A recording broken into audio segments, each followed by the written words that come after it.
mercy of the goodness around.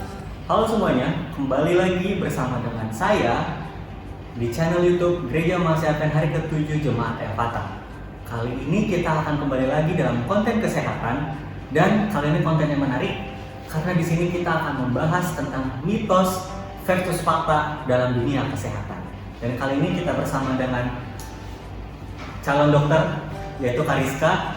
Halo Kak, selamat datang di channel El-Fatah. Nah, kali ini kita akan membahas apa aja sih fakta-fakta ataupun mitos-mitos yang selama ini kita anggap mitos atau mungkin selama ini kita anggap fakta dalam dunia kesehatan. Nah, baik, pertanyaan pertama nih Kak. Kira-kira, apakah benar sering minum air dingin dapat menyebabkan paru-paru basah? Nah, itu mitos. Oh, ya. mitos. Kenapa tuh Kak? Kok bisa mitos? Nah, karena paru-paru basah atau yang biasa kita ketahui dalam bahasa medis itu merupakan pneumonia, itu disebabkan oleh karena infeksi bakteri, infeksi virus, infeksi parasit ataupun infeksi jamur, dan bukan karena konsumsi air dingin seperti itu. Nah, mungkin masyarakat beranggapan bahwa saat minum air dingin kemudian dirasakan sensasi dingin dalam dada, kemudian dipercayai dingin tersebut menarik air ke dalam paru-paru sehingga terkesan seperti paru-paru basah seperti itu. Namun yang sebenarnya adalah itu salah, oleh karena air dingin yang kita minum itu akan suhunya itu akan dinetralkan oleh tubuh. Jadi tetap tidak akan ada dampak-dampak seperti yang disalahpahami oleh banyak orang seperti itu. Jadi itu mitos ya Kak ya? Sebenarnya nggak apa-apa minum air dingin itu. Iya. Ya, cuman emang kita sebagai masyarakat nih yang kurang paham tentang kesehatan tuh merasa kalau dada kita dingin nih, kayaknya paru-paru basah nih kan. Nah, ternyata bukan guys. Jadi untuk kedepannya jangan takut-takut lagi untuk minum air dingin karena nggak apa-apa minum air dingin, nggak akan menyebabkan paru-paru basah. Oke Kak, pertanyaan berikutnya.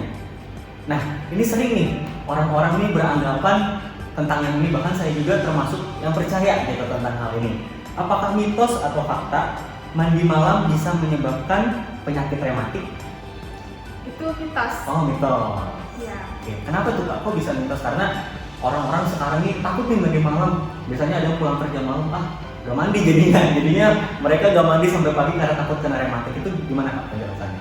Jadi untuk hal ini, nah air dingin itu mungkin dianggap bisa menyebabkan rematik ya, atau misalnya menyebabkan mungkin nyeri-nyeri sendi seperti itu, nyeri otot. Namun yang perlu diketahui sebenarnya adalah rematik yang dimaksud ini apabila dalam bahasa medis ini merupakan rheumatoid arthritis. Itu merupakan suatu penyakit autoimun yang terjadi bisa karena faktor genetik seperti itu, atau adanya faktor-faktor yang tidak bisa dijelaskan seperti itu, dan bukan karena mandi air dingin pada saat malam hari. Namun mandi air dingin pada saat malam hari itu bisa berisiko menyebabkan otot-otot kita itu menjadi kaku seperti itu dan tegang, sehingga mungkin terkesan seperti penyakit rematik seperti itu. Namun sebenarnya bukan gitu. Dan hal ini perlu dipahami juga sehingga tidak terjadi di masa depan orang-orang takut ya untuk mandi air dingin. Nah, oleh karena itu untuk mencegah terjadinya nyeri-nyeri otot oleh karena mandi air dingin tersebut, lebih disarankan untuk mandi itu dengan air hangat seperti itu, apalagi pada saat malam hari, untuk bisa menghindari dari ketegangan otot dan juga bisa sampai ke kram otot oleh karena air dingin tersebut. Oh, seperti itu ya. Jadi kembali lagi nih masalah mispersepsi dari masyarakat tadi. Yang pertama, dada terasa dingin jadinya dianggap paru-paru basah. Terus sekarang otot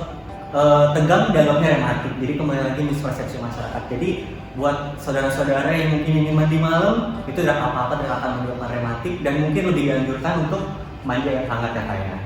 Oke, nah pertanyaan selanjutnya nih Kak. Ini juga sering masyarakat nih beranggapan kayaknya nggak apa-apa nih, saya juga termasuk yang nggak apa-apa gitu.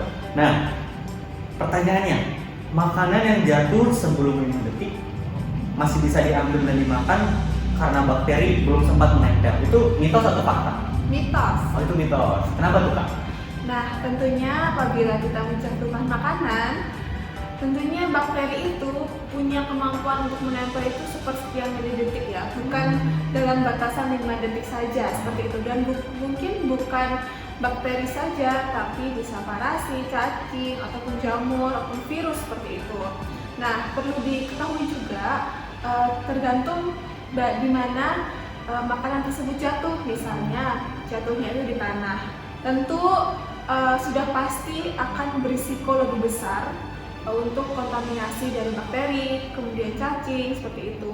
Namun apabila makanan tersebut jatuh, misalnya masih di piring, di meja kita yang masih bersih, seperti itu yang sudah kita bersihkan, maka resikonya itu lebih rendah untuk kontaminasi seperti itu, sehingga masih lebih aman untuk dikonsumsi seperti itu. Namun tentunya hal ini tidak luput juga dari kebiasaan kita mencuci tangan tentunya saat sebelum makan, oleh karena itu bisa juga mempengaruhi dari kontaminasi terhadap makanan kita seperti itu. Nah, apabila makanan tersebut tetap kita makan, makanan yang terkontaminasi tersebut tentunya akan menimbulkan berbagai penyakit. Salah satunya itu bisa diare seperti itu, oleh karena keracunan.